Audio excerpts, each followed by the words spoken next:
Pemirsa, di tengah situasi pandemi dan lesunya perekonomian masyarakat, harapan untuk mendapatkan pinjaman mudah dan cepat pun semakin banyak.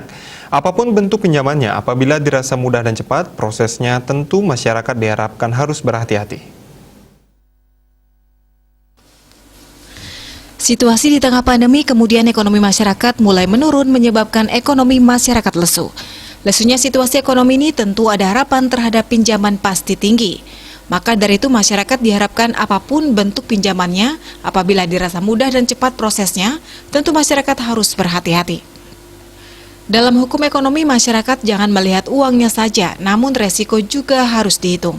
Dekan Fakultas Hukum Unmas Sukawati Lanang Perbawa menyatakan berkaitan dengan legalitas, pinjaman online yang ada saat ini menyasar kalangan masyarakat menengah ke bawah. Secara legalitas, pinjaman online ada yang sah dan ada yang tidak. Pinjaman online yang sah tentu harus terdaftar. Ada syarat cara bekerja, kewajiban dan haknya sudah diatur oleh OJK. Salah satu asas pinjol ini yaitu menjaga kerahasiaan apabila ada sengketa, pengisian sengketa dilakukan secara sederhana. Namun banyak pinjol yang tidak terdaftar dan terdaftar namun melakukan cara-cara tidak benar. Memang secara legalitas pinjaman online ini ada yang sah ada tidak. Seharusnya yang boleh beroperasi berdasarkan POJK 77 2016 kalau nggak diupdate ya terakhir itu wajib didaftarkan di OJK.